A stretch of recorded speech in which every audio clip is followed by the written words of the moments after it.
Salut les amis, bienvenue sur Chrétien Philippe. J'espère que vous allez tous et toutes bien. Lundi 29 juin, la Sainte Église catholique fête Saint-Pierre et Saint-Paul, les principaux piliers de l'Église. Simon, surnommé Pierre, habitait Bethsaïde, près du lac de Tibériade en Galilée.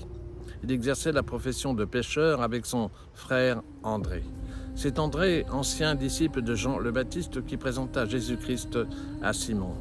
Jésus, par son regard, posa son regard sur Simon et lui dit « Tu es Simon, fils de Jonas. Désormais, tu t'appelleras Képhas, ce qui signifie rocher, ou pierre en araméen. » Jean, chapitre 1, versets 35 à 42. L'appel décisif se déroula ainsi. Passant au bord de la mer de Galilée, Jésus vit Simon et André qui jetaient les filets dans la mer, car ils étaient pêcheurs de métier. Et il leur dit « Venez à ma suite, je vous ferai pêcheurs d'hommes. » Matthieu chapitre 4, verset 19. Dans un autre passage, Simon-Pierre endosse déjà la fonction de porte-parole. À la question du Christ « Qui suis-je pour vous? Et que dites-vous que je suis ?»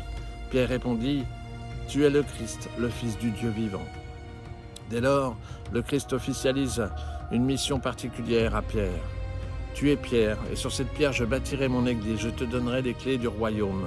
Tout ce que tu délieras sur terre sera délié dans le ciel, et tout ce que tu lieras sur terre sera lié dans les cieux.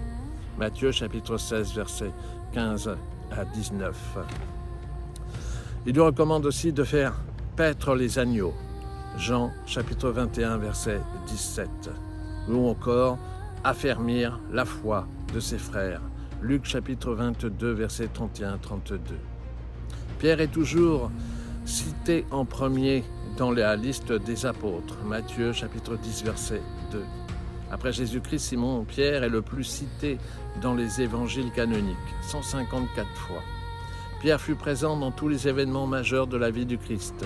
Transfiguration, résurrection, où l'apôtre Jean, arrivé pourtant en premier au tombeau, l'attend pour entrer dans le tombeau vide. Jean chapitre 20, versets 1 à 6. Certes, Simon-Pierre a renié par 3 fois. Néanmoins, le Christ le réhabilite. Le Christ lui demande par 3 fois « M'aimes-tu » ? « Tu sais que je t'aime » répondra Pierre. Jean chapitre 21, versets 15 à 17. Dans l'Église primitive, Pierre prend un rôle prépondérant, notamment lors du concile de Jérusalem. Actes des Apôtres, chapitre 15, versets 6 à 11. Il guérit un paralytique au nom de Jésus. Actes chapitre 9, versets 33 à 43. Et rend la vue à Corneille. Actes chapitre 10, verset 24. Même l'apôtre Paul, surnommé l'apôtre des nations, fait allégeance en venant à sa rencontre et restant avec lui pendant 15 jours. Galates au chapitre 1, versets 18 à 19. Bref, les clés reçues du Christ lui confèrent une autorité, un magistère garantissant l'unité et la foi, la primauté dans l'Église. Pierre fut martyrisé dans le Colisée et fut crucifié, la tête en bas. Deuxièmement, l'apôtre Paul. Celui que l'on connaît initialement sous le nom de Paul s'appelait à l'origine Saül. Il est né à Tarse au début du 1er siècle, ville située en Turquie. Il est issu d'une famille aisée de la diaspora. Il exerçait la profession de fabricant de tentes pour les nomades, mais aussi pour les légions romaines. Saül était très cultivé, membre des pharisiens et disciple du célèbre Gamaliel. Actes des Apôtres, chapitre 22, verset 3. Saül se distingue rapidement par son zèle de la loi mosaïque.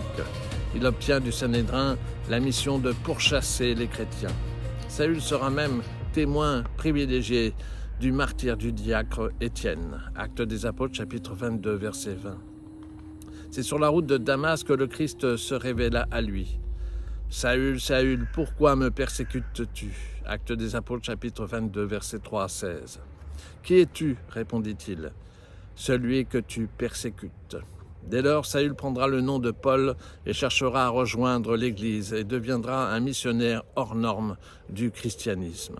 Il entreprendra de nombreux voyages et fondera de nombreuses communautés chrétiennes en les structurant, en mettant à leur tête des épiscopes, des presbytes et des diacres. Il se distingue par la rédaction de nombreuses épîtres adressées aux différentes communautés, 13 au total. Sa prédication est remarquable de théologie. Il est qualifié d'apôtre des gentils, c'est-à-dire des non-juifs, ou encore d'apôtre des nations. Sa prédication repose essentiellement sur le salut et la résurrection du Christ.